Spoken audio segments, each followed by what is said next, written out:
모든 교양은 남 얘기죠. 안 물어봐도 알려주는 남 얘기 48회 방송 시작하겠습니다. 문화평론가 이동규 대표님, 안녕하십니까. 의문의 그녀 시호님, 안녕하세요. 안녕하세요. 저는 작가 홍대선입니다. 제가 골병이 들었습니다, 여러분. 뭐 자주 드시니까 놀랍지도 않네요. 네, 자주 들긴 하는데 네. 이제 가나요? 겨울에 코트 입고 어디 격식 차린다고 이러고 안 다닐 거고요. 이제 정말 구스다운만 입을 겁니다. 이제 깨달았어요. 구스다운을 입지 않으면 죽는 나이다. 그 뼈를 태우는 그 묘관 들어갈 때 그 불 네, 있잖아요. 네. 내가 붙여줄게. 뼈가루 빻는 거 제가 할까요? 정화. 나무 뼈도 잘게. 내가 아니, 나 부술 수 있도록. 유언으로 좀 뭔가 유언으로 있어 보이는 말 남기고 싶은데 있어 유언을 보이네. 저 두 사람은 같이 묻어달라면. 네, 그런 유언 남기고 싶지 않은데 생각해 보겠습니다. 아니 패딩 네. 타입으로 된 코트 있잖아요. 왜 그런 거 입으시면 되죠. 그런 자리에는. 근데 그거 별로 뭐 그게 좀 얇은 사람이 아니면은 아 그런가? 진짜 웃겨요. 나도 그거 살라고 가서 입었는데 약간 어느 정도 덩치가 좀 있거나 네. 웬만한 보통 키가 좀 남자면은 있고 하면 별로예요? 입은 모델들은 다 예쁘던데 기독교도. 말라서. 모델이잖아. 그렇죠. 음. 안 어울리는 옷이 있겠어요. 그분들은. 알잖아요. 원빈이 널 죽인다고 쫓아가면 멋있고 김윤석 씨가 너 좋아한다 무섭잖아. 그 차이라고. 둘 다 쫓아가는 건 맞는데 김윤석 씨 저 좋아요. 저는. 김윤석 씨는 왜 무섭고 원빈은 멋있어. 아니 좋은데 무섭긴 할 거잖아. 무섭더라. 멋진 중년 좋기는 해요. 그 세 명이 쫓아온다 생각해봐. 한 명은 하정우, 한 명 김윤석, 한 명 원빈. 일단 하정우를 이 일단 느낌이 좀 먼저 다르잖아. 죽일 거예요. 셋 다 이렇게 느낌이 좀 이거에서 하정우를 먼저 느낌이 처치하고. 달라요. 어. 그런 느낌일 거예요. 나도 그 따뜻해 보여서 그것도 되게 긴 패딩 같이 네, 느낌 있잖아요. 그래서 입어보려고 했는데 아니더라고. 그냥 도롱이가 되더라고. 도로. 자, 다소 슬픈 뉴스입니다. 대선 진리교 남성 신도들에게 탈모의 비율이 높다는 사실을 알게 됐어요. 하면 교주님이 뭐 네. 교주라 참칭하시는 잠깐만. 분께서 그런데. 나 궁금한데 그럼 네. 대선 진리교는 탈모인들을 그 서로 달래주고 그러려고 모집하는 거 아니었어요? 아, 그런 거 아니었어요. 본인이 그래? 그냥 숭앙 받으려고 근데 뭐 어쨌든 제3의 교주 노트 하고 젠더끼리의 싶어서. 아 그런가? 네. 어. 슬픈 연대. 교주 노릇을 하고 싶은 게 아니라 이 무거운 짐을, 이 십자가를 내가 지겠다라고 하는 그런 사명감이고요. 아니 가면서 십자가를 치면 모든 탈모인의 탈모를 다 받아서 그 말이 다 가져가시든지 예수님처럼 우리제를 가져가시는 것처럼 그러니까. 본인이 다 온몸이- 가져가야지. 온몸이 무모증이 돼서 반짝반짝 빛나면서 하는 건가요? 빛나면서 벽에 매달려서 반짝반짝반짝 한 점 털이 없이 등이 필요 없나요? 그러면 이제 솜털조차 나지 않는. 앞과 뒤가 똑같고 그거 아니죠? 그런 거 아니지? 아, 그렇지 않습니다. 대선 진리교 그런 거 아니지? 실제로 모르죠. 그 마사오니 우리 방송에 출연하셨던 네. 네. 그다음에 그 딴지일보 죽지 않는 돌고래, 네. 이게 2주 연속으로 토요일 날 여의도에서 결혼한 거예요. 그래서 그 옛날에 함께했던 사람들을 만나게 됐는데 제가 이런 평을 받았습니다. 뭐라고요? 생각보다 잘 버틴다. 아, 뭐 탈모가? 아, 머리가. 아, 난 또 안 줄 거라고. 그러니까 좀 더 빠지긴 했는데 너 참 끈질기다. 예상과 다르게 끝끝내 버티고 있구나라는 그 평을 들었어요. 그래서 조금 기쁘고 조금 슬펐어요. 사실은 너 그대로다. 이런 평을 좀 기대하긴 했는데 잘 버틴다. 뭐 잘 버티는 것만 해도 잘 버티는 어디겠습니까? 것마다 어디예요. 그럼. 우리 왜 댓글에서 그 얘기해 주신 분 있잖아요. 저 감정이 메말랐다. 그 오렌지 살인 사건과 들리지 않는 바다. 이거 너무 아가사 크리스티 선생님 작품 그 제목 같잖아요. 근데 저는 이건 정정해 주고 싶어요. 왜? 저는 감정이 메마른 게 아니고요. 감성이 메말랐어요. 뭐야, 메말랐잖아. 메마른 건 잘 짚으셨는데 저는 감정이 아니고 감성이 메말랐어요. 뭐야 이게 사하라 사막과 고비 사막 차이잖아. 달라. 이 뭐가 다른 거예요? 달라. 이 감정과 감성을 뜻을 보면은 달라요. 뭔가 결이 다른 거 안 느껴지시나요? 거의 뭐 저한테는 뭐 그냥 시베리아나 뭐 저기 모스크바나 죽기 왜안 가지다 뭐 이런. 남극과 북극도 다른데요. 그러니까 맞아. 바로 그거예요. 남극과 북극이 하는 것처럼 저는 감정이 메마른 사람이 아니라 감성이 메마른 사람이다. 감성이 메말랐다. 네. 하지만 잘 짚어주셨습니다. 전 메마른 사람인 건 맞습니다. 어쨌든 그렇군요. 네. 자, 그리고요. 오늘은 사연이 없습니다. 사연 없이 쭉 달립니다. 뭘로 돌아왔죠? 유신. 유신으로 돌아왔습니다. 이제 이 땅의 유신을 이야기할 거고요. 드디어 한반도에 재림하시나요? 그렇습니다. 그분이 네. 지금 말 타고 만주에서 가신 지도 오래됐는데 아직도 오고 예, 계실까요? 조국으로 오고 있습니다. 네. 해방조국으로 오고 네. 계신데요. 저희는 잠시 광고 듣고 오겠습니다. 저한테서 뭐 달라진 거 느껴지지 않나? 뭐요? 아니 그 내 반짝반짝. 머리에서 반짝반짝이 아니라 빽빽. 흑채가 맞다. 이거. 흑채는 아닙니다. 그럼 뭐 한방? 사람의 머리카락은 동물의 털이라는 거지. 그래서 동물 세포로 모근을 복원한다는 거지. 어떻게 돼? 가능합니다. 티스템 연구소의 동물줄기세포 배양액은 거짓말을 하지 않습니다. 나 이거 되는 거 보고 진짜 충격받았다니까. 지금 티스템 두피 클렌저와 두피 에센스를 검색해보세요. 과학이 당신의 모발에게 주는 선물, 티스템입니다. 이제 그 저희가 사은품으로 드린 걸 여러분들이 받으셨을 거예요. 그 촬영을 30명이었죠. 이제 하시는 것 같더라고요. 네, 30분. 자, 받으셨는데 이게 C90, E90라고 제목이 돼 있어요. 네, 이름이. 예. 그 왜 90냐고 하면 90일을 쓰면 석 달이죠. 네. 그러면 확실히 효과를 알 수 있다. 뭐 이런 뜻인데 90일까지 안 걸리는 경우도 많고요. 저 같은 경우는 금방 차이를 알겠더라고요. 아무튼 클렌저라고 돼 있는 게 샴푸고요. 이게 C90고요. 그다음에 E90는 에센스. 저 이거 상품명이 티스텐이냐 티스템이냐 이렇게 물어보신 분도 계셨는데 티스템입니다. 미음입니다. 자, 이제 시작을 해보죠. 네. 지난 유신 특집 일본 편이 3회로 마무리가 됐습니다. 이제 이 땅의 유신을 시작을 하는데요. 그런데 저희 아날람 순위를 걱정하시는 애청자들이 많습니다. 이런 감사하게. 예. 그런데 이런 방송을 하는 우리도 사실 할 말은 없습니다. 장담하는데 이 방송은 진보 진영에 계신 분, 보수 진영에 계신 분 다 싫어할 방송이에요. 왜냐하면 저희가 박정희를 긍정할 것도 아니고요. 악마화할 것도 아니거든요. 이 사람이 헌정시설을 파괴하고 악행을 저지른 건 사실이죠. 네. 예, 그리고 뭐 저 개인적으로는 저는 박정희라는 분을 싫어합니다. 근데 악마화를 하게 되면 사람이 추상의 영역으로 날아가 버려요. 근데 뭐 진보 보수 쪽에 싫어하신다 해도 저는 좀 많이 치우치신 분 아니면은 괜찮을 것 같은데. 글쎄요. 이 방송의 목적은 유신도 박정희도 한번 이해를 해보자는 거잖아요. 한쪽에서는 반인반신이잖아요, 이분이. 한쪽에선 귀태라고 하잖아요. 이게 귀태가 이제 그 귀신이 나왔다. 참 저는 귀태란 말이 좀 그렇긴 한데 반신반의는 우스꽝스럽고 귀태는 꼭 박정희와 박근혜 이 두 분의 문제가 아니라 이 귀태면 이미 이거 누가 주로 쓰는 거예요? 귀태를? 저는 처음 들어봤어요. 그때 박근혜 대통령한테 이 얘기를 쓸 때 처음 들어봤어요. 이게 어느 책에서 유래된 걸로 알고 있습니다. 예. 아 왜냐면 이 귀태라는 것 자체가 이미 늑엄마 늑애비로 가는 진짜, 거잖아요. 지금 엄마 아빠들 업자는 입장에 뭐 이런 얘기잖아 이거 진짜. 본인을 넘어서서 지금 귀태란 표현 자체는 인간 전반에 대한 예의는 아니지 않나. 그럼요. 이미 패드립이잖아 이거. 이미 인간도 아닌 것들이 되잖아. 날 때부터 인간 아니다 이 얘기 아니요.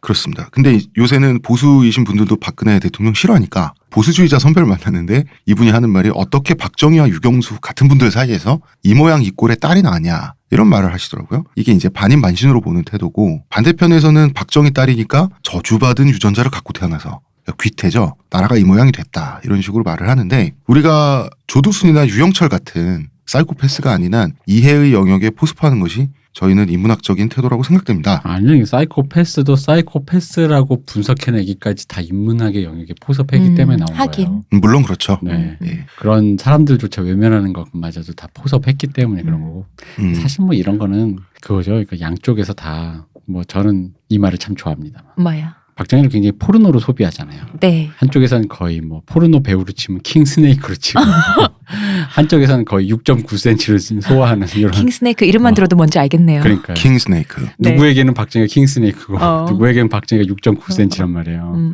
근데 이제 우리는 이 포르노를 만드는 사람에 동참하는 게 아니라 포르노의 매뉴얼을 보는 거지. 어떻게 킹스네이크처럼 보이게 렌즈를 꼈을까. 그렇습니다. 네. 지속 시간이 왜 저렇게 2시간씩 되게 됐을까. 이게 너무 포르노라서 그래요. 메이킹 과정을 보나요? 저희는? 그럼요. 메이킹입니다. 왜냐면은 이게 지금 얘기를 하기 꺼내기 시작하면 저는 이게 있어요. 왜냐면 사람들은 다 자기 기준에서 사람을 이해하는데 그 역사를 보는 태도에도 정교하게 들어가거든요. 그게 뭐냐면은 그러니까 이렇게 우리처럼 지금처럼 민주화된 네. 자유로운 사회에서 네, 누구나 다 할 말 할 수 있는 사회에서 기준으로 보자면 어떤 역사는 한심하고 어이구 이 답답이더라라든가 어떤 역사는 너무 당연한 건데 왜 그러고 살았지라는 궁금증이 드는데 그거를 다 이렇게 어떤 맥락적인 걸 무시하고 이 당시 사람들은 무지하거나 답답하거나 멍청하거나 옛날 사람이라 이런 식으로 못되거나 근데 이제 이런 식으로 이렇게 단순화시키면 그럼 이제 방금 홍 작가님 말씀하신 추상의 영역으로 가는 거거든요.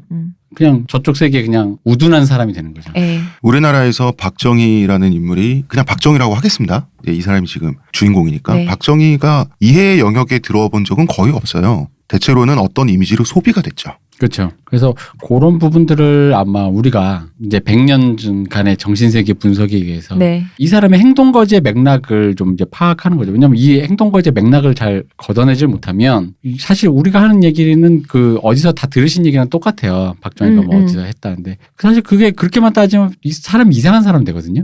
근데 그렇게 사람의 그 결과값만 놓고 보면 지금 우리 시대를 살고 있는 대부분의 사람들 다 이상한 사람 돼요. 뭐 정치인만 봐도 뭐 너무나도 변절자이고 기회주의자인 것 같고 네. 뭐 그렇게 보이기 때문에 그렇죠. 우리가 이제 요 부분들을 보는 데서 한번 조금 다른 분들이 화를 내시더라도 좀 진지하게 좀 들어주셨으면 좋겠습니다. 자, 여기는 만주 동북부입니다. 일본 제국 황군 육군 제8보병사단. 이 사단은 현지 주둔군이었고요. 주적이 중국 공산당 팔로군이었습니다. 그런데 이 부대에서 중위로 근무하고 있던 다카키 마사오라는 젊은이가 있었죠. 젊은이가 있었죠. 중이었습니다. 이 당시 젊은이였나 이게? 뭐 젊죠? 이때 당시로는 작년. 그러니까 예, 약간 이런 느낌인데 그래도 아직 청년이라고 불릴 수 있는. 일본 천황이 항복했다는 소식을 듣게 되고요. 이분은 소련군은 또 일본이 항복하자마자 8사단을 통째로 포로로 접수해버려요. 이제 박정희에게 남은 길은 시베리아로 끌려가는 것밖에 없었죠. 그런데 이 사람은 일본인이 아니라는 다행스러운 점이 있었어요. 재빨리 몸을 빼내는 데 성공했습니다. 만주 지역에는 조선인들이 흔했어요. 당시에. 이 틈 사이로 섞여드는 데 성공하죠. 그리고 귀국하는 광복군과 합류하는 데 성공합니다. 이제 그분이 오고 계시는 거죠. 그러면은 우리는 시간을 거꾸로 되돌려서 경북 구미로 가보도록 하겠습니다. 1917년에 경북 구미에서 박정희가 태어납니다.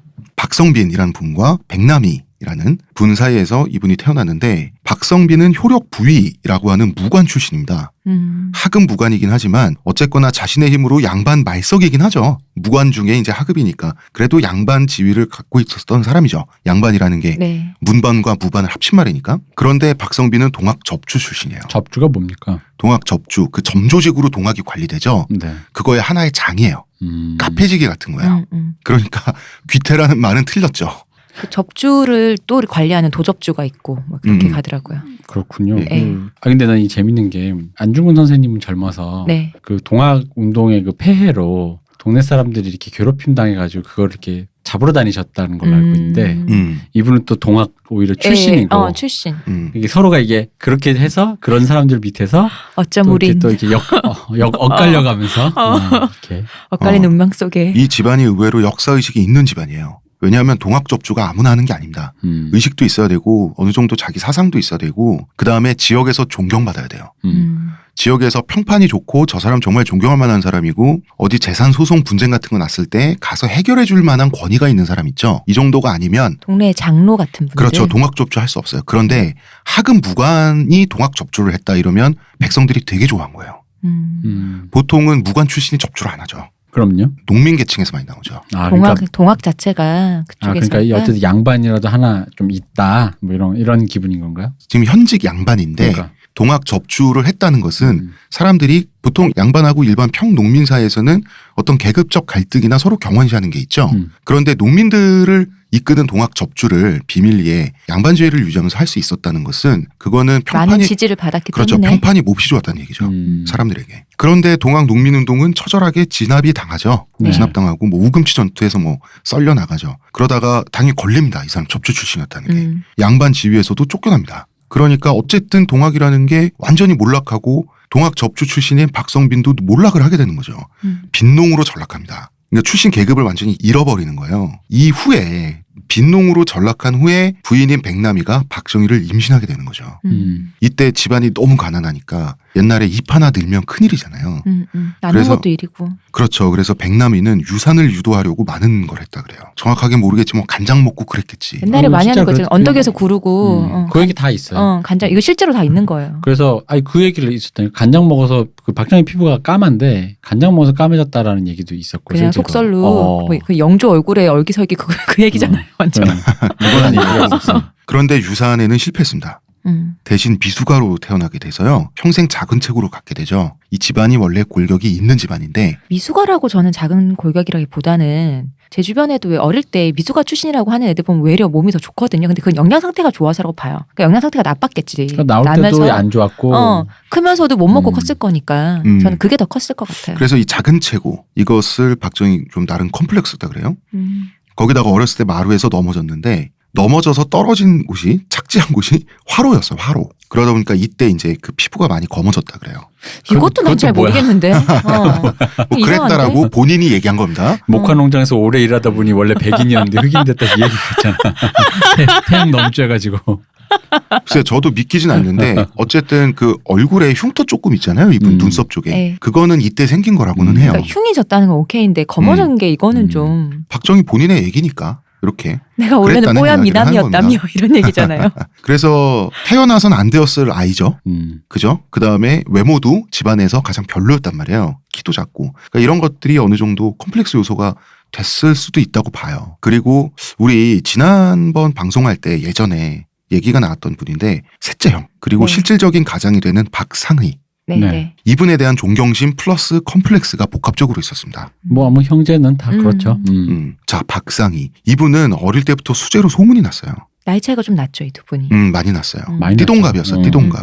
그리고 이분은 얼굴이 잘생겼어요. 지금 기준으로는 좀 떡두꺼비처럼 생겼는데 당시 기준으로는 훤칠한 거 있죠. 그러니까 이제 그 미남이 아니라 왜 호남이라 그러나? 아 맞습니다. 예. 옛날에 엄명란 씨가 각광받던 시절에 그런 아니, 때가 그보다 있잖아요. 더 이전이지. 그러니까 더 이전이긴 한데 그런 때가 있었죠. 엄명란 씨가 미인이라고 하던 때가 있잖아요. 그런 느낌인 것 그리고 같아요. 이 사람 피부도 밝았어요. 그리고 무엇보다 카리스마가 있었는데 집안이 어려워서 큰형은 이제 독립을 하고 아버지와 둘째 형이 경상도 대주주 집안인 장승원이라는 대지주의 소장농으로 이 밑으로 들어가게 되는 거예요. 이 인연은 나중에 다시 한번 또 그렇죠.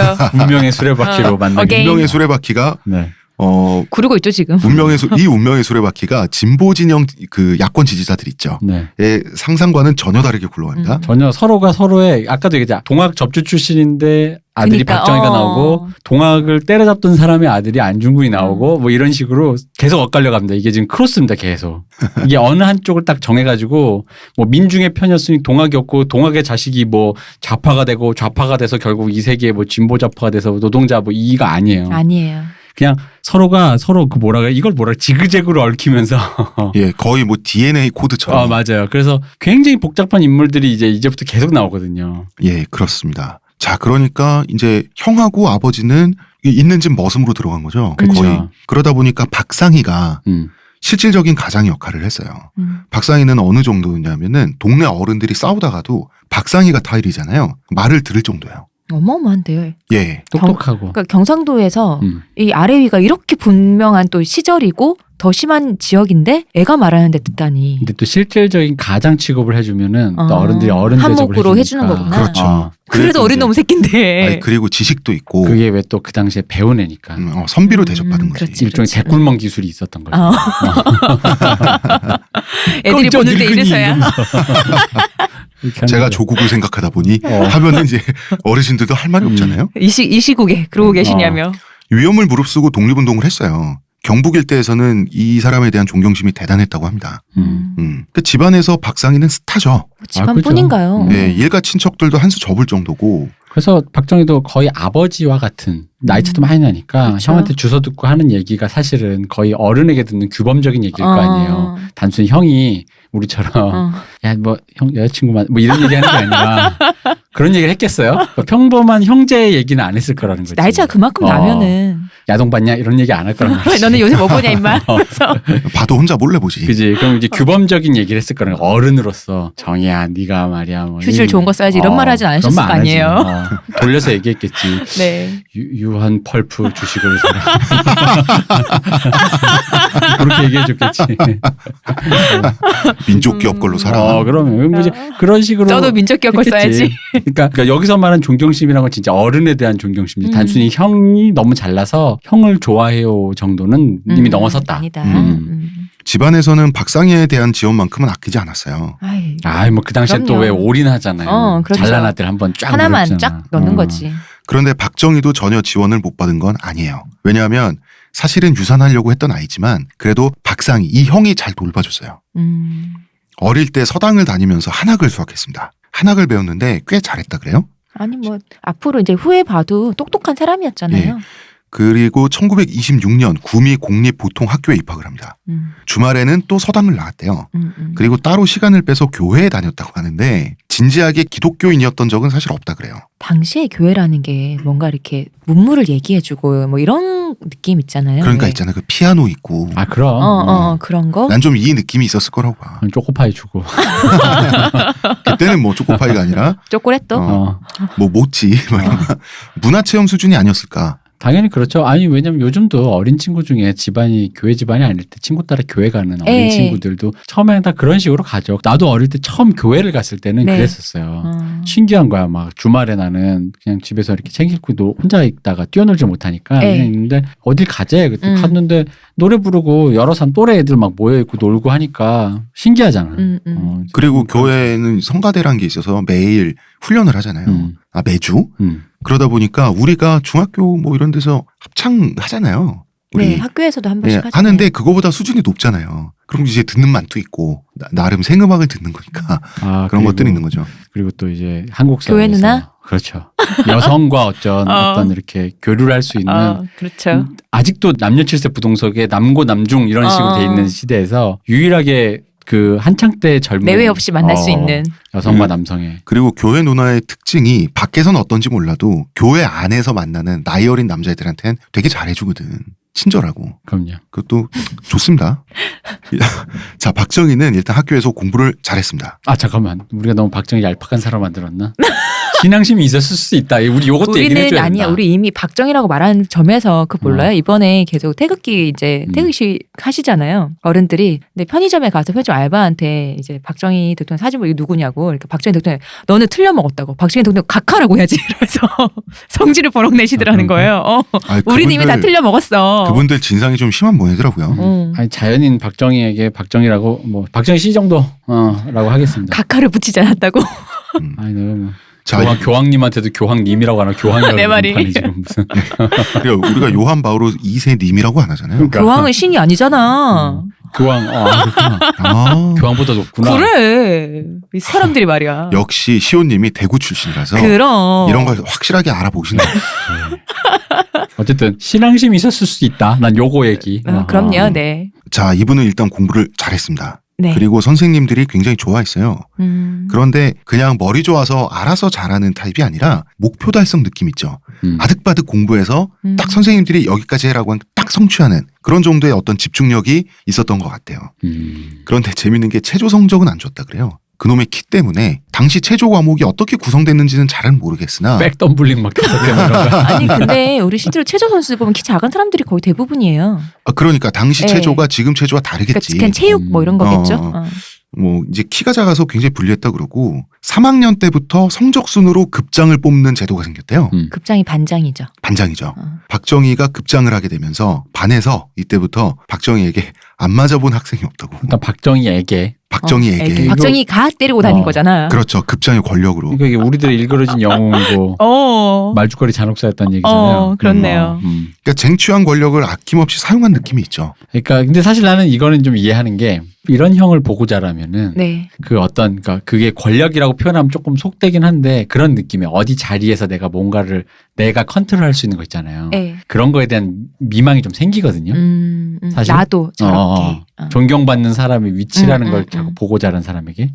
그렇죠. 그죠. 왜냐면 이게 난 요즘에 진짜 우리 방송하면서 제일 우리 예전 방송 아카이브 중에 제일 좋은 게 소년의 네. 심리학 때문에 이해되는 게 많아요. 맞아요. 그런 얘기 자주 하셨죠. 이 롤모델로서의 그러니까 왜 소년의 심리학에 보면 롤모델로서 애들이 그걸 가지고 가는데 거기서 그 선생님이 그 얘기 하잖아요. 가치관을 잘 조정해주지 않으면 애들이 이상해진다는 맞아요. 거잖아요. 그러니까 캡틴 아메리카를 좋아하는데 그걸 냅두면 캡틴 아메리카가 휘두르는 주먹에 탐닉한다 이거잖아요. 그래서 방패만 사달라고 하며 캡틴 아메리카가 지키려고 하는 가치가 뭔지를 애들한테 잘 설명 안 해주면 남자애들이 그러니까 진로를 조금 좀 수정을 해줘야 된다. 근데 사실 이게 지금 그런 느낌이거든요. 어디에 에너지를 집중할지를 잡아주라는 얘기를 하잖아요. 그 아버지이자 형이었던 사람의 어떤 권력을 동경하다가 권위를. 그죠. 권위를 동경하다가 그 어떤 자리에 비스무리하게 가니까 갔어. 그게 근데, 이제 그런 형이 추구했던 가치는 분명히 동네 어른의 어떤 이 사람 나중에 사회주의자니까 분명히 그런 진보적인 네. 사상에 눈을 뜬 사람인데 근데 박정희는 키도 작고 그죠. 육체적으로도 좀 그렇고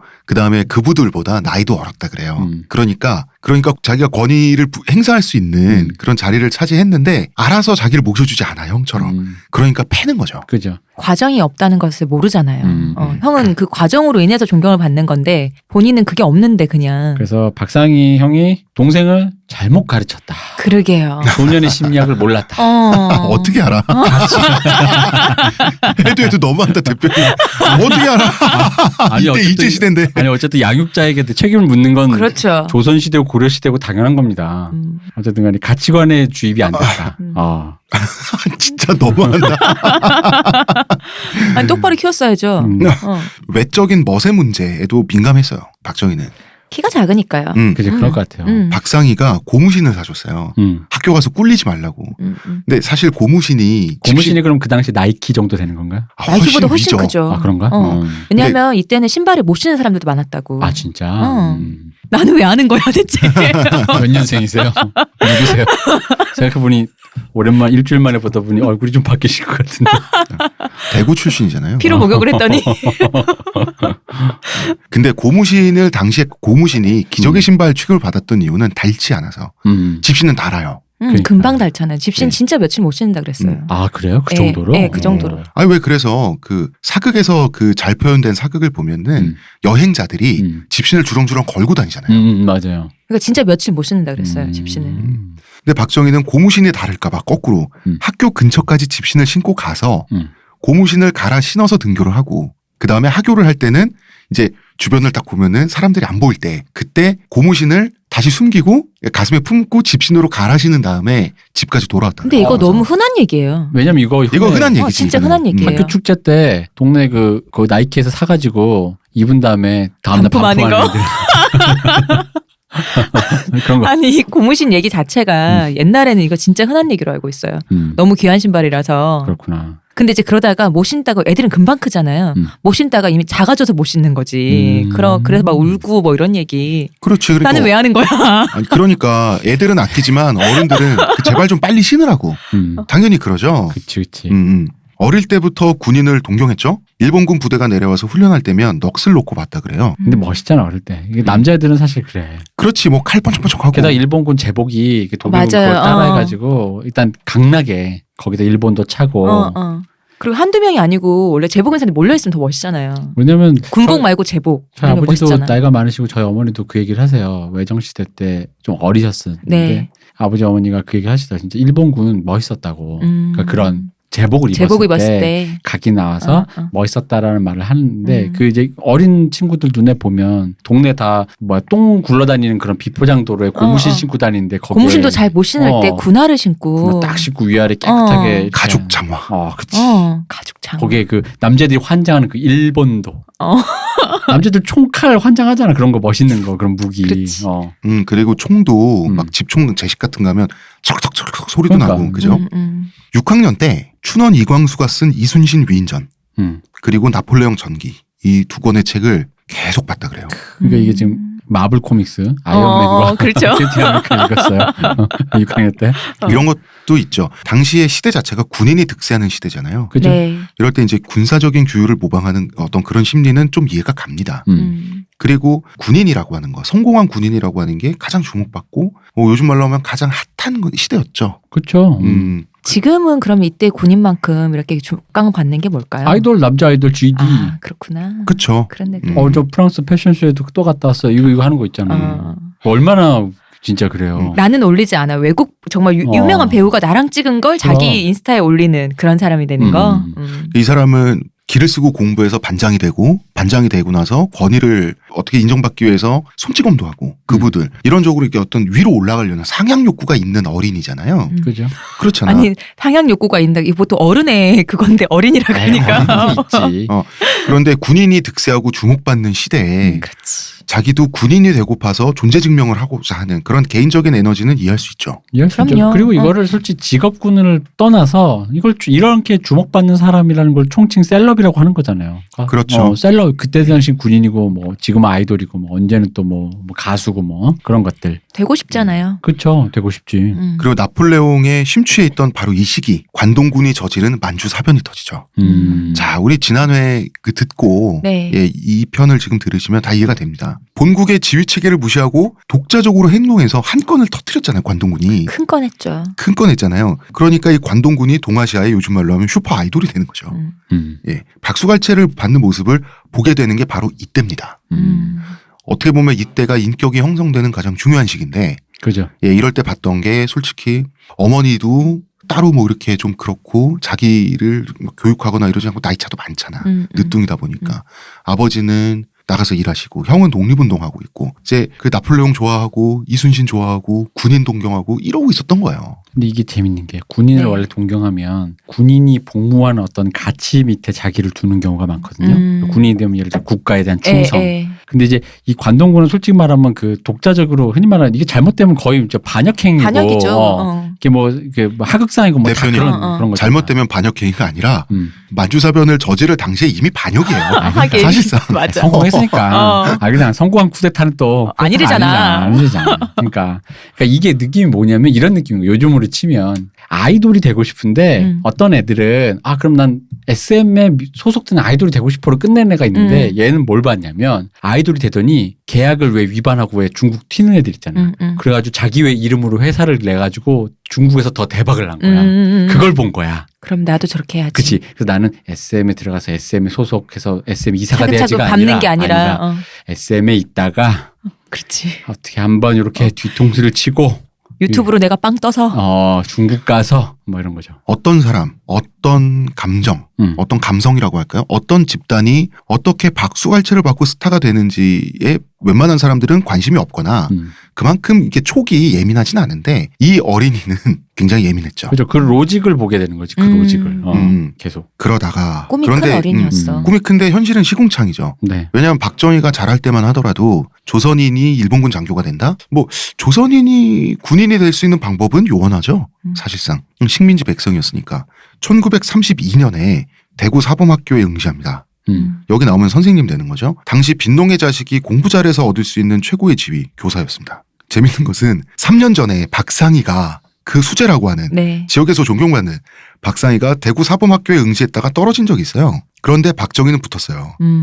근데 이제 사실 박상희는 공부 좀 더 해볼까 하고 그냥 시험 한번 쳐본 거고 떨어지고 나서 뭐 별거 없었어요. 뭐 떨어졌으니까 그만이지 뭐. 근데 박정희는 그야말로 미친 듯이 공부했습니다. 내가 붙어야지. 형을 이겼어.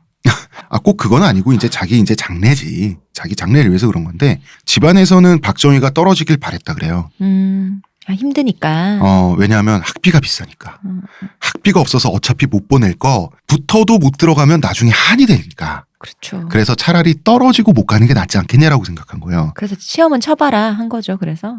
근데 사실 못하게 하면 좀 그렇잖아. 그렇지. 근데 떨어질 줄 알았다 그래요. 사실은. 경쟁률이 9대1. 그것도 정원 100명 중에 조선인 정원은 10명. 바늘구멍이었거든요. 그런데 붙었어요. 근데 정작 붙게 되니까 또 다니지만 이게 또 안 되는 거예요. 이렇게 힘들게 붙는 거 아는데. 그리고 무엇보다 형인 박상희가 그거 보내야 된다고 해가지고 학교에 보내게 되는 거죠. 근데 여기 재밌는 일화가 있습니다.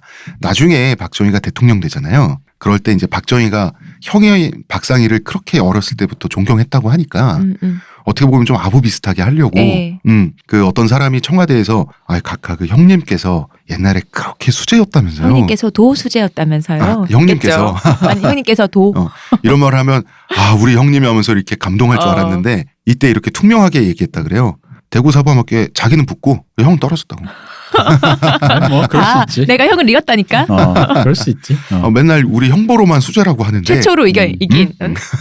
대구 사범학교에서의 성적은 하위권이었다 그래요. 의외로 이렇게 공부 잘하는 사람이. 근데 또 워낙 공부 잘하는 사람들만 모였을 거 아니야. 그리고 사실 이 사람이 군인 스타일이라 가지고 애들 가르치는 과목에서는 조금 약했을 수도 있다고 봐요. 근데 이게 또 재밌는 게 박정희가 대통령을 집권하던 시기에 성적표 공개가 또 금지돼 있었어요. 대통령님 대통령 각하죠 당시에는 각하 면이 안 선다고 하위권인 성적이 그 공개가 되면 그랬었습니다. 어쨌든 순조롭게 졸업을 했어요. 아니 뭐 키다리 미스터 김도 못 나올 때 그렇지 뭐. 순조롭게 졸업하고 문경 보통학교 교사로 취직을 하게 되는 거죠. 그때는 졸업하면 교사가 되는 때니까. 그렇죠. 네. 자 이때 당시에 형인 박상희는 이미 경상도 일대 항일 독립운동의 스타였어요. 그리고 언론계 쪽에서 유명했어요. 조선중앙일보라는 신문, 그 다음에 동아일보 지국장을 거쳤고. 지금과 다릅니다. 그곳은. 네, 여러분 지금과 다른 곳입니다. 자, 형은 존경받는 지성인이죠. 네. 그렇잖아. 독립 열사잖아. 열사는 이제 돌아가신 후니까 아니죠. 지성인이고 동생은 학교 선생님이 되니까 여전히 집안이 좀 가난하긴 하지만 꽤 그럴듯한 집안이죠. 그럼요. 이때쯤 되면 이제 그럴듯해지는 거지. 태가 좀 나네 이제. 태가 나는 거지. 그런데 박상희는 일본 순사들에게 끌려가서 고초를 받죠. 그렇죠. 독립투사니까. 왜냐하면 독립운동을 만주에서 하는 것도 아니고. 국내에서 하는데. 그랬는데 자 냉정히 말해서 일대에서 존경받는 선비 취급받죠. 네. 그러니까 일본 순사들도 솔직히 말하면 박상희를 지사로 취급해줬어요. 그 지사. 그 지사. 그러니까 이게 왜 이런 일이 많았냐면은 윤동주 시인도 아마 그럴 거예요. 그러니까 이때 당시 이상하게 독립운동했다가 우리는 기본적으로 독립운동했다가 만약에 잡혀서 걸리면 안중근 선생처럼 뭐 손가락이 잘려나가고 막 완전 무슨 뭐 다 이렇게 뭐 생체 실험 당하나 죽고 뭐 고문 받다 죽고. 그렇죠. 근데 그렇게 생각을 하는데 이상하게 조금 뭐 야단 좀 맞다가 풀려나는 사람도 꽤 많아요. 되게 많았어요. 그래서 그럼 이해가 안 되는 거야. 그렇죠. 그 사람들은 뭐고 이 사람들은 뭐 시대가 그러면 좀 다른가. 지금 생각하면 저 새끼들 풀악지 싶잖아. 근데 이쪽도 아주 후반에 그 일제히 수탈이 가오카드 태평양 전쟁 시절에가 아니면은 웬만한 사람들은 그냥 특히나 이렇게 지방이면은 그냥 훈방 조치 비슷하게 됐다 그러더라고요. 잡아는 이게 잡아두고 그냥 좀 패는 거 있잖아. 50대 정도. 그러고 이제 50대가 그냥이에요? 아니 고문당하는 거에 비하면 이런 겁니다.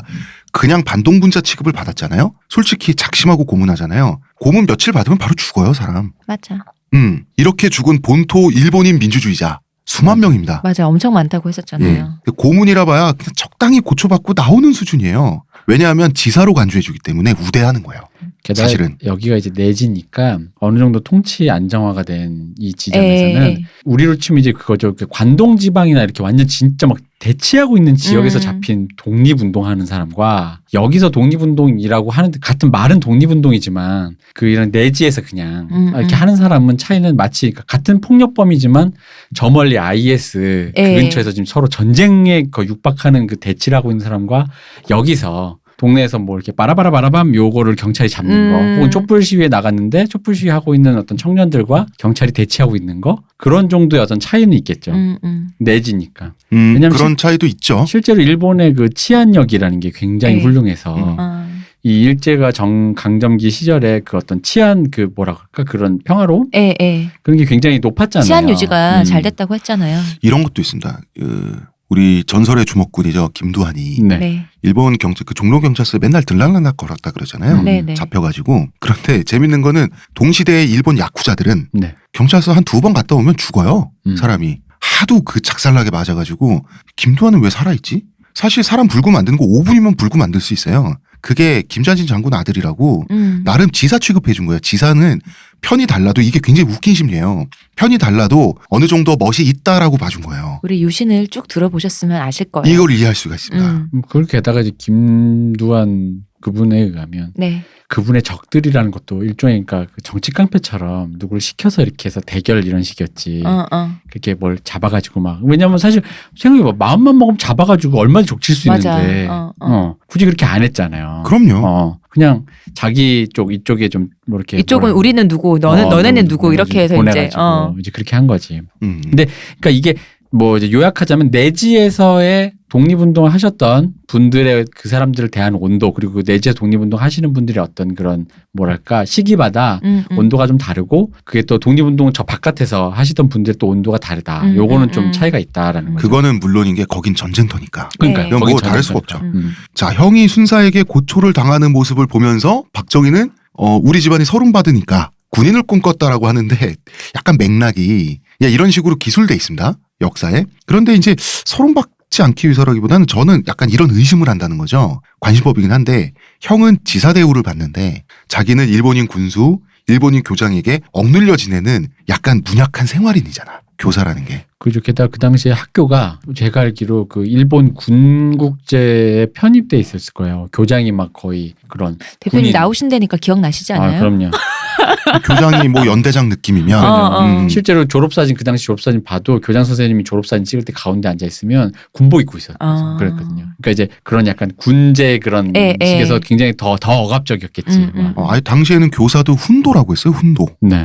그러니까 이런 생활인의 처지에 불과한 자기 자신에 대한 어떤 그런 반감이 과연 없었을까? 나는 이런 차원으로 약간 의심이 된다는 어릴 거예요. 때부터 군인을 그렇게 좋아했었고 로망이 있는 사람인데 내가 지금 교사는 하고 있나라는 생각했을 것 같은데. 셀럽. 셀러. 이 사람보다 좀 더 낫고 싶고. 무력 셀러. 되고 싶은 뭐 그런 거. 그렇습니다. 이제 슬슬 군인의 길을 걷기 시작하는데요. 저는 잠시 광고 듣고 오겠습니다. 하루의 건강을 위해 자, 아로니아 농축액을 물에 섞어 마시는 것도 귀찮다고. 그런 당신을 위한 평산네이처의 새로운 야심작 하루니아. 하루에 한 포 알약으로 섭취하는 아로니아 농축액입니다. 이제 건강과 함께 간편함도 챙기세요. 국내 최대 함량, 최다 판매를 자랑하는 평산네이처가 만들었습니다. 전 편한 게 제일 좋아요. 하루니아. 박정희에게는 실제로 갈증이 있었습니다. 자, 본인이 스스로 밝힌 겁니다. 네. 박정희 본인이. 이 사람의 인생에 가장 깊은 영향을 준 사건이 바로 2.16 사건이라고 본인이 스스로 밝혔어요. 일본의 자, 일본의 황도파 군인들이 정부기관을 점령해서 3일 천하로 끝난 바로 그 사건. 네. 우리 유신 특집에 다 이야기했죠? 네. 전에. 끝에도 비참하죠. 네. 끝이 또 비참해요. 다 사형, 무기징역, 한마디로 작살이 납니다. 네. 이 친구들이. 그런데 박정희가 가장 존경했던 이순신 네. 마지막 해전에서 노량해전에서 죽죠. 죄송합니다. 돌아가시죠. 나폴레옹 끝이 비극적이잖아요. 네. 나폴레옹 끝이 비극적, 희극적 아니에요? 아, 비극성이 있죠. 얼마든지 낭만을 투영할 수가 있는 구조를 갖고 있잖아요. 약간 이 중에서 제일 희극적인 사람 같은데.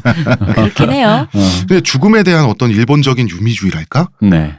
몰락에 대한 그 장렬히 몰락하는 거 있잖아. 네네. 한번 타올랐다가 그거에 대한 게 사실 좀 의심돼요. 박정희에게. 왜냐하면 자, 우리가 2.16 사건이랑 같이 얘기했던 게 5.15 사건인데 네. 5.15 사건은 성공했고 2.16 사건은 실패했어요. 그쵸. 네. 그런데 2.16 사건을 더 낭만적으로 바라봤다는 거예요. 그러니까 성공한 게 아니고 실패한 걸. 그런데 이거는 그 당시 일본인들도 2.16 사건을 더 낭만적으로 봤습니다. 일단 기본적으로 순교자라는 기분이 들면 아, 그렇네. 성공한 사람은 어쨌든 잘 살잖아요. 네. 근데 그 뜻을 채 이루지 못하고 죽은 죽어갔다. 사람만 억울하다. 그런 순교자의 어떤 이미지가 있는 거죠. 그게 낭만화가 극대화되는 거죠. 그런데 관동군이 만주국을 세웠죠. 네. 이 관동군이 만주국에서 만주 군관 학교를 개설하게 되는 겁니다. 그러면서도 드디어 조선인에게도 기회가 생긴 거예요. 그러면 박정희는 꿈, 기회, 그리고 만주는 한탕의 땅이죠. 어떤 일도 벌어질 수 있는 단지 만주국이라고 하는 괴뢰국 자체가 관동군의 한탕으로 만들어진 국가란 말이에요. 네. 거기서 군복을 입고 싶다. 요즘 말로 무주공산이든. 문제는 나이 제한에 걸려가지고 1939년 1기 사관생도 모집에 참여를 못한 거예요. 17년생이니까 뭐 22, 23 이럴 텐데. 나이 제한에 걸리죠. 당시에는 한 17만 돼도 사관 어린이라 그랬는데. 생도니까. 그쵸. 생도를 뽑는 것인데. 생도니까. 그리고 당시에는 고등학생이 지금의 대학생 느낌이잖아요. 그렇죠. 고등학생이 뭐야 중학생 정도면 지금의 대학생 느낌. 이 정도면 이때는 진짜 그랬겠다. 나이가 사실은 아슬아슬하게도 아니고 좀 된 거지. 고등학생이면 진짜 유학파지. 그래서 그 유명한 혈서 사건을 일으킵니다. 모두가 알고 있는 바로 그 사건입니다. 네. 박정희는 천황을 수신자로 해놓고 혈서를 쓰죠. 그리고 수신자는 천황인데 교토가 아니라 만주 군관학교에 보내. 뭔가 쓰리쿠션인가요? 돌려치기인가요 이거? 이 편지 안에 우리에게도 익숙한 바로 이 사람의 시그니처 사자성어죠. 멸사봉공이라는 단어가 드디어 들어갑니다. 자, 이 사건이 만주신문에 대서특필이 됩니다. 특히 관동군 장교들이 감격했어요. 대령이죠 지금의. 대좌 하나는 박정희의 입학을 내가 책임지겠다. 이러면서 나서기까지 했어요. 대령 정도 급이 그게 돼요? 되죠. 예. 대령이면은 지금의 당시 만주라는 공간에서 대령이면은 지금 우리나라로 치면 한 별인가? 한 투스타 정도는 됩니다. 그러면 가능하죠. 그 결과 입학이 허락이 돼요. 이상하지 않아요? 아니, 안 뭐, 이상해요? 아니 이때 감성으로 보면 그럴 수 있을 것 같은데? 아니 상식적으로 원칙에 어긋난 입학을 허용한다는 게 말이 되냐는 거지. 입학 연령 제한이라는 게 있잖아. 이게 장난도 아니고. 상식적으로 세워진 곳이 이게- 아니잖아요. 이게 여기가. 군대잖아요. 이제 무주공산이잖아요. 아니 그러면 입학 연령 제한을 박정희를 학생으로 받고 싶으면 풀든가. 그럴 그것도 리가 아니야. 없죠. 아니 특례 입학인데. 이게 혈서라니까 멋있잖아요. 그러니까 그쪽의 권력자들도 가슴이 도키도키했던 거지. 두근두근. 당시에 혈서를 박정희만 쓰진 않았어요. 이게 유행이었다 그래요. 그런데 원리 원칙을 무시하고 전격 발탁된 경우는 박정희가 유일한데 거의 유일하다시피 한데 게다가 입학 연령도 초과돼 있어 이 사람은. 왜 그랬을까요? 박정희는 멋을 알았어요. 박정희는 대통령 되고 나서 이 사람이 그 왜 한글서예 많이 했잖아요. 한글서예는 별로였어요. 한글 못 써요. 그런데 한자서예 실력은 동아시아 지식인 사회에서 자랑할 만했다. 우리 집에도 한글 서예 작품이 있었어요. 저희 에. 아버님 서예 가셔가지고. 근데 못 썼어요. 그래가지고 더 어렸을 때 그 친필인데 예. 되게 못 쓴다고 내가 뭐라 그랬는데. 따님이랑 비슷. 어머, 음. 내가 무슨 말을? 되게 못 쓴다는데 한문은 귀하고 아. 한글은 여기저기 쓴 게 많았어요. 한자서에는 박정희는 대단히 잘했습니다. 예. 거기다가 혈서 써봐야 한학을 먼저 배웠으니까. 그러니까 당시에 우리나라 서당에서 배우는 한학의 수준이라는 게 네. 특히 글씨 쓰고 막 이런 거는 동아시아 한중일 삼국 중에서 처졌거든요. 일본인들이 보기에는 되게 잘 쓴 옛날 그 우리나라 서당에서 서당 훈장님한테 회초리 맞으면서 배운 글씨가 일본 군인들이 보기에는 대단히 멋있는 글씨인 거죠. 거기다가 그냥 뽑아주세요. 기회를 제발 주십시오. 요 정도 수준의 혈서가 많았을 거 아니에요. 그런데 한학을 배운 그 실력으로 박정희는 제대로 된 한문을 썼습니다. 그게 바로 142500. 한 번 죽음으로써 충성함.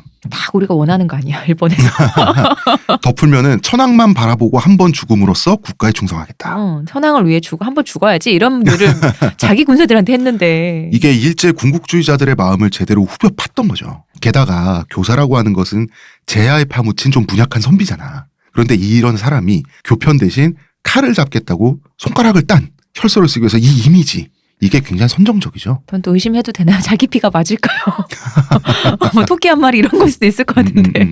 이 자체가 대표님, 네? 이 자체가 상당히 야동스럽죠. 이 선정성이. 아, 그쵸. 이거 솔직히 말하면 포르노지 이것도. 사실 아니 그 혈서 자체가 사실 포르노그라피라고 저는 봐요. 네. 예. 포르노 캘리그라피인가요?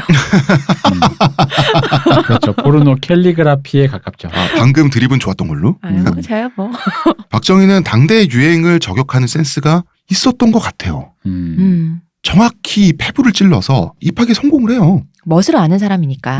그런데 이제 이런 문제는 남죠. 아버지가 그래도 동학 농민운동을 하셨던 분이고 형은 독립운동을 하시는 분인데 이런 집안에서 일본 군관이 나오게 생긴 거잖아요. 네. 합격 소식을 듣고 까맣게 모르고 있었지. 형은 박상인네. 노발대발했다고 합니다. 그렇지. 어떻게 네가 감히.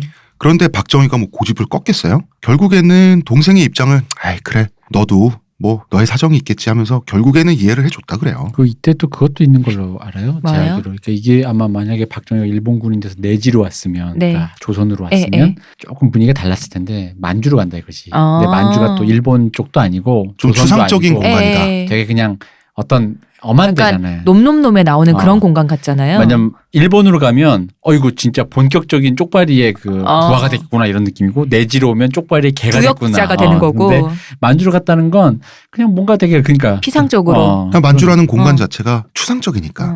게다가 경상남도에선 또 멀어. 많이 멀어요. 그리고 게다가 이게 장교가 죄송합니다. 경상북도죠. 네, 이 학교가 그 뭐랄까 이제 생긴 거잖아요. 그러니까 뭐 역사 전통 있는 일본의 무슨 그런 것도 국교도 아니고 이런 것도 아니고 맞아. 하니까 이미지 자체가 이거 나와봤자 장교도 되게 높은 장교도 아니에요. 그러니까 그냥 그 당시엔 이거를 어떤 부역이나 친일의 의미로 파악하진 않은 걸로 제가 알고 있어요.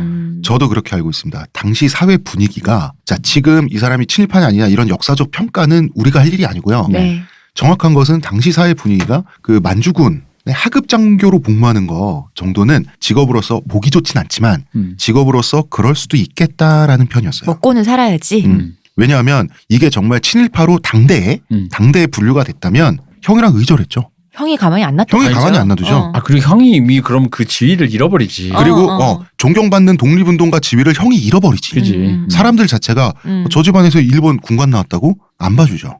그런데 이 지위가 전혀 흔들리지 않았거든요. 박상희의 지위가. 이런 거는 우리가 정확히 짚고 넘어갈 필요가 있겠다.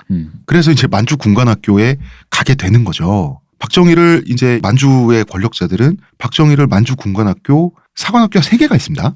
이 중에 가장 엘리트라고 할 수 있는 신징, 우리나라 말로 신경이죠. 신징 군관학교로 배속시켜 주는 거죠. 뭐 박정희도 여기에 지원을 했고요. 여기 가서 야. 또 급장돼서 애들 때리나. 때렸겠죠. 아니 지원을 이렇게 특례 입학으로 받아준 것도 어마어마한데 제일 좋은 곳으로 또 배정을 해줘요. 뭐 거기 가고 싶다고 하긴 했는데 소화기도 하셔라. 사실 나이 초과되고 막 이러면 좀 이렇게 B급으로 보낼 수도 있는데 그러니까요. 그런 것도 없어. 이왕 그렇지. 이왕 특례 입학 시켜주는 거. 아니 뭐 142500 한대잖아. 그러니까. 여기서 아직도 욕먹고 있는 이름인 바로 그 이름이 됩니다. 다카키 마사오. 당시에 그런데 다카키 마사오가 왜 됐냐. 이때가 이제 내선일체 정책에 뒤이어서 창씨개명도 추진되던 상황이었어요. 네. 그래서 이 군관 사관학교잖아요. 이 소속 조선인들은 얄짤 없었어요.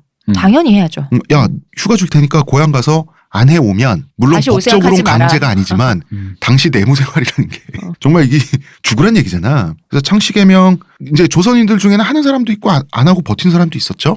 그런데 사관생도 늘은 얄짤없죠.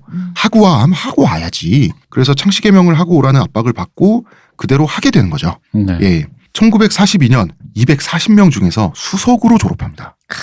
나이를 감안하면 대단하죠. 나이와 게다가 이 사람 체격 문제도 있잖아.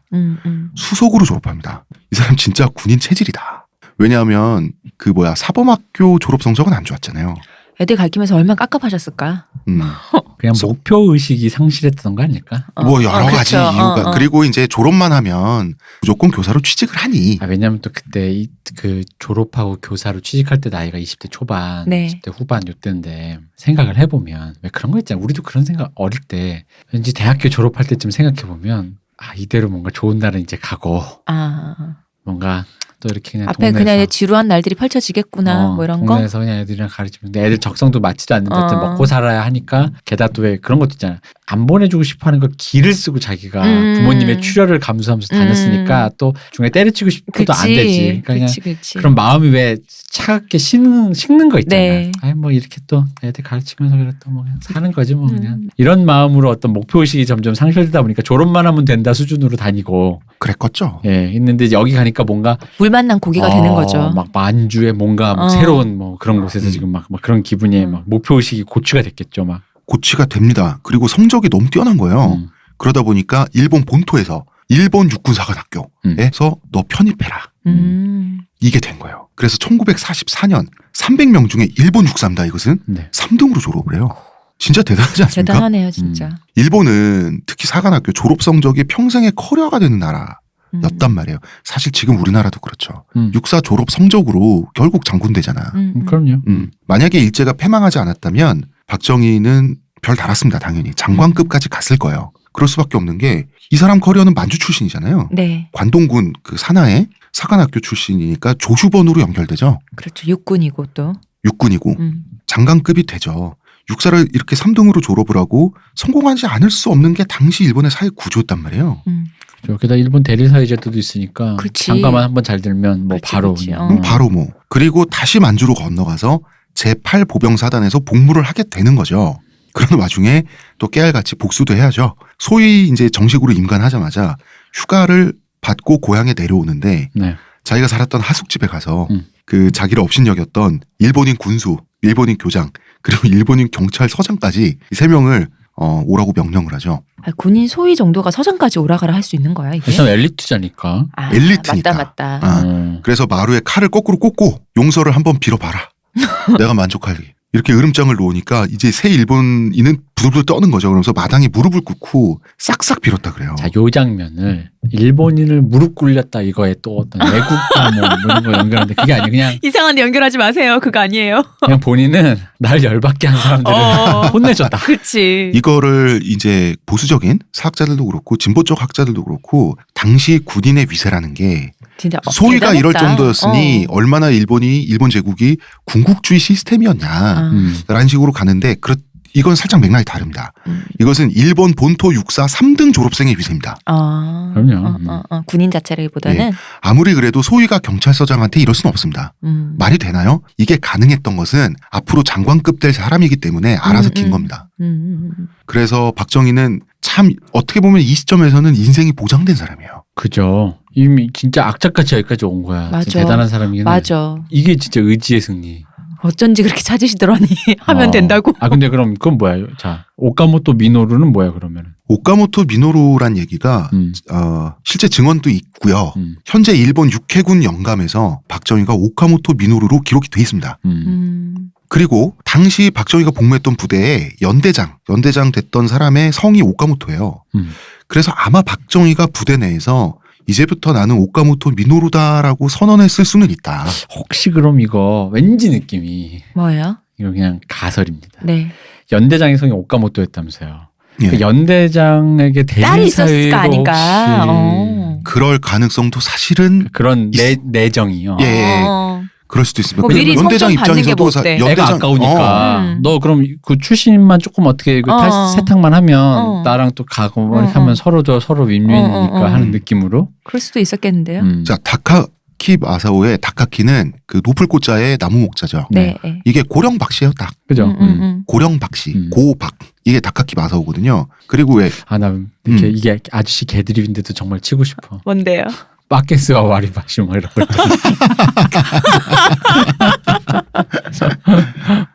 다음 계속 하시죠. 그래서요. 고박인데. 너무 그래서 냉정해. 다카키 마사오라는 것은 나는 창씨 개명을 했다, 해줬다. 그래도 니들이 시키니까 정도의 누가 봐도 저 사람은 조선인이고 그냥 박씨구나. 드라이하게 내 이름을 그냥 그대로 한 거잖아요. 이 느낌이죠. 오카모토 미노루는 철저한 일본식이죠. 그리고 그렇게 군적에 기록했을 수 있죠. 사실 기록했을 가능성이 더 높죠. 왜냐하면 그래야지 육해군 영감에 이렇게 기록이 된 게 아직까지 남아있어야 되니까. 그렇지만 고향에 내려와서 호적을 다시 재등록할 여유는 미처 없었던 걸로 보인다. 예, 그래서 심증과 증언은 있고 증인도 다 있어요. 말한 사람도 있는데 확고한 물증이 없는 게 바로 이 이름이에요. 그래서 박정희는 오카모토 미노루가 되려고 했다라고 단정을 못해요. 그런데 심증은 굉장히 강력하다. 심증은 굉장히 강력합니다.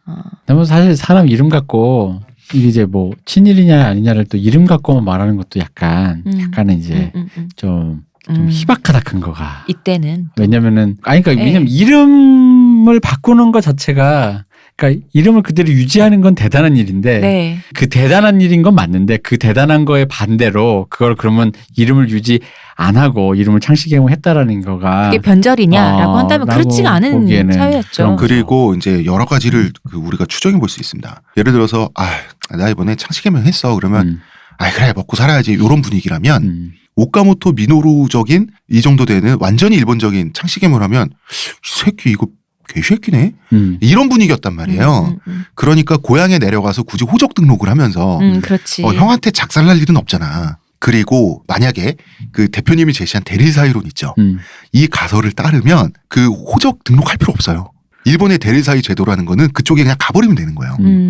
그쪽 호적으로. 그러니까 고향의 호적을 만질 필요가 없다고. 그 대리사이론 말고도 또 이런 생각도 들어요. 그러니까 연대장이니까 왜 어른이 보증인 같이 나선 거. 그런 느낌. 그러니까 이 연대장이니까 너 좀 애가 좀 되니까 능력도 출중하고 하니까 자기 자식처럼 그러니까 내가 보증인 내가 내 성 줄게 하는 그런 거죠. 보증인 같은 느낌이 있을 수도 있고. 그래서 일본 육해군 영감에 오카모토 미노루로 기록되어 있을 수 있다.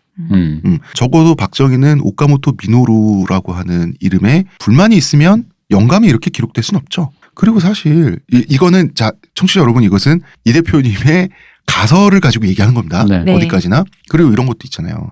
만주에 일본 본토 육사 3등 졸업생이면 엄청난 인재죠. 그렇죠. 만주에서는 거의 그 최고 엘리트일 거란 탐나죠. 말이에요. 그런 식으로 탐났을 수 있겠다. 뭐 하여튼 그렇습니다. 그리고 이 얘기가 진보 진영에서는 흔하죠. 말도 없고 이상한 좀 그냥 그런 앤데 박정희 말이에요. 독립군 토벌하러 갈 때만은 갑자기 벌떡 일어나면서 요시 토바츠다. 좋아 토벌이다 하면서 토벌이다. 미친 듯이 뛰어나갔다. 그런 인간이었다. 라고 하는 일본 사람의 증언이 있다. 뭐 독립군 토벌하러 다니면서 그렇게 막 흥에 겨워했다. 당시 일본인 전후에 증언이 있다라고 하는 얘기가 내용이 적힌 있는데, 책이 네. 있는데 이게 지금 정설처럼 굳어지고 있는데요. 이 이야기는 사실 근거 희박합니다. 왜냐하면 일본은 사관학교 졸업 성적이 좋은 엘리트는 죽지 말고 끝까지 높은 데로 올라가라고 꿀보직에서 안전하게 키웠습니다. 뭐 예전에 미국 같았으면 태평양 전쟁 나기 전에 그곳으로 보내는. 박정희는 독립군과 현장에서 싸울 기회 자체가 적었어요. 그렇기 때문에 엘리트는 죽이면 안 된다. 이게 일본의 당시 사고 방식이었습니다. 그래서 오히려 오카모토 미노루까지는 아니지 않나. 오히려 이게 사실 가능성이 높고 요시 토바츠다 이거는 오히려 희박합니다. 요거는 좀 그런 일이 있습니다. 사실 진실은 모르는 거죠. 네. 예, 아마도 그랬을 것이다 라고 우리는 이야기를 하는 거고요. 그리고 이제 일제는 패망을 하죠. 네. 예, 자 소위로 임관을 하죠. 그러다가 중위 계급을 단지 불과 1개월 만에 불과 1개월 만에 일본 천황이 미국에 항복을 하는 거죠. 핵폭탄 2발을 맞고. 얼마나 싫었을까. 내 인생 뭘까 이런 생각이 들었을까. 황당한 거죠. 진짜.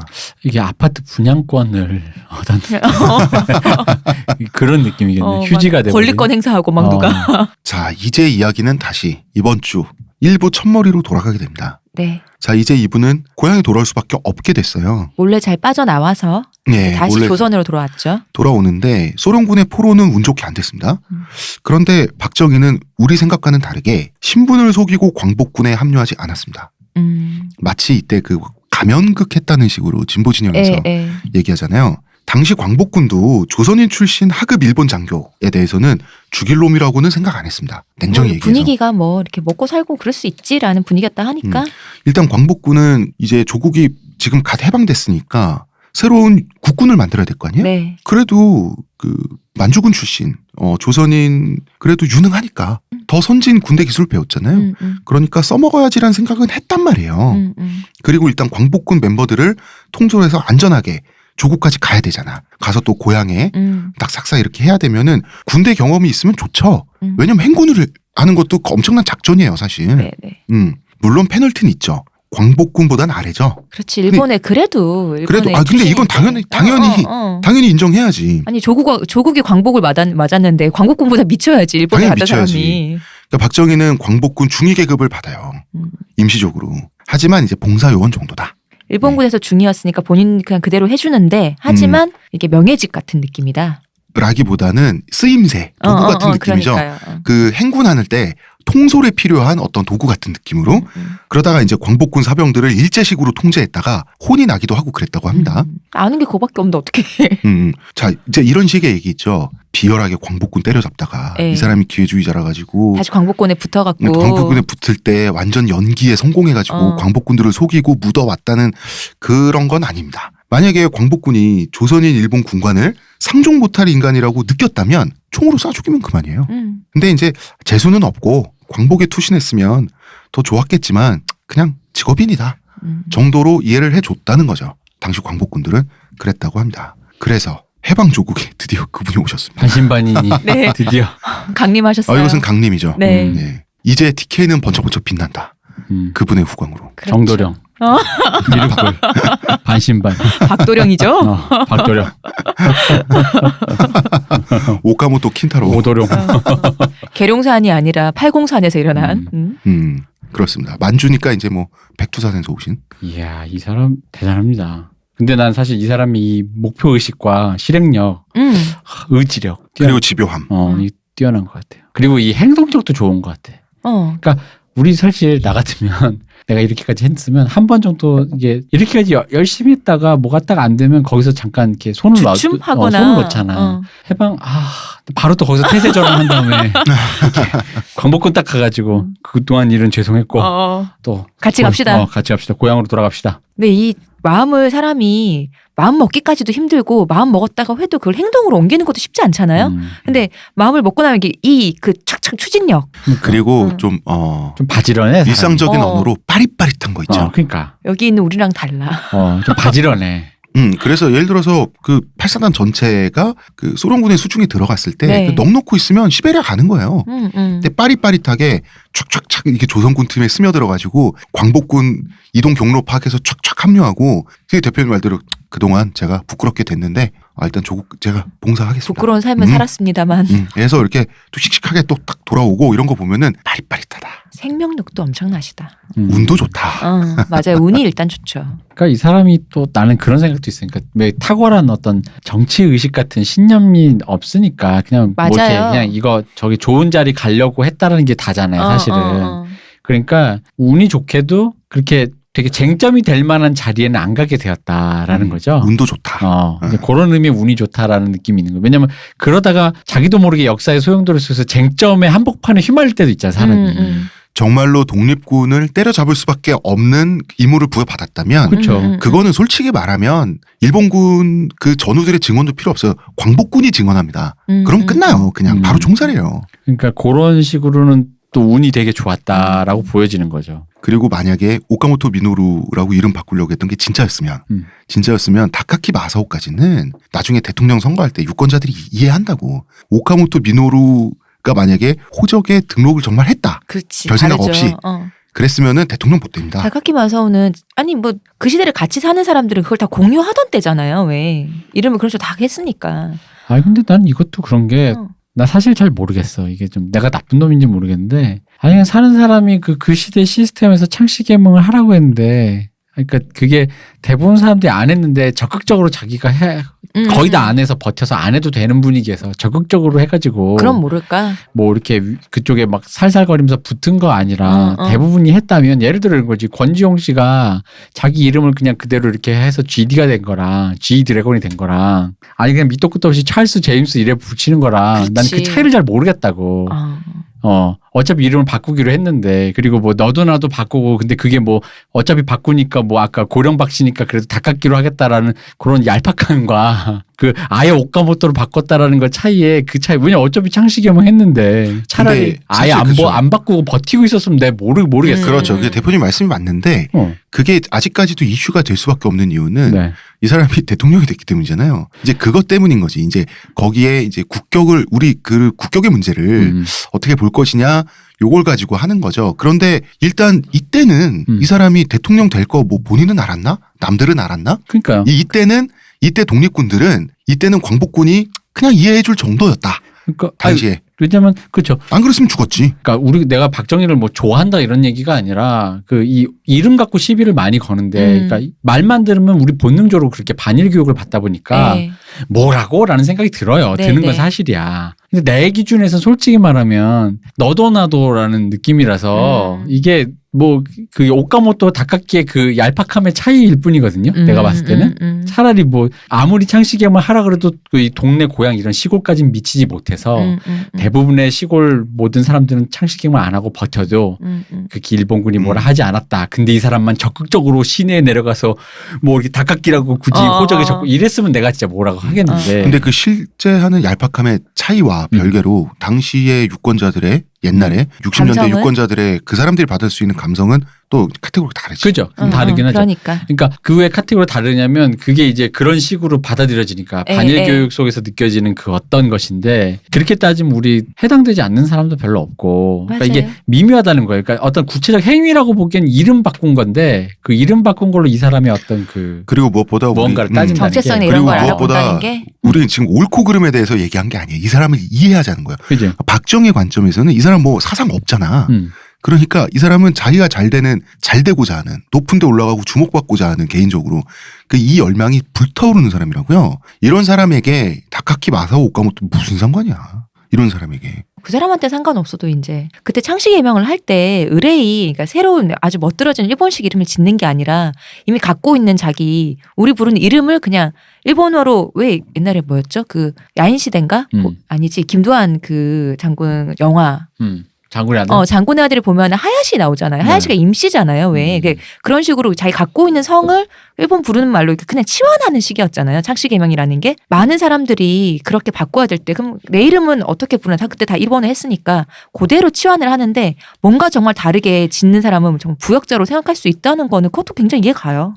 저도 그건 이해 갑니다. 아니 근데 이해는 조금 차원이 다른 거지. 그러니까 나는 이해는 가는데 내 말은 뭐냐면 그 차이가 그렇지, 그 얄팍하긴 한데. 되게 얄팍하다고 내 말을. 그러니까 그 실체가 이건 마치 그렇지. 고연전이냐 연고전이냐 얘기하는 맞아. 느낌이라고. 그렇긴 한데. 솔직히 말하면. 근데 그 종이 한 장으로 사람이 근데 왔다 우리가 갔다 이제 하는 거잖아요. 박정희도 이해해 보자고 하니까 그 오카모토 미노루는 도저히 못 받아들이겠다. 다카키 마사오마저도 나는 그것도 당연히 이해가 된다. 그러니까 나는 이렇게 얘기하면 인정해 줄 수 있다. 그러니까 얄팍하지만 우리는 그걸로 차이를 주겠다. 그렇지. 라고 하면 그런 거지. 근데 이제 그런 얘기를 안 하잖아.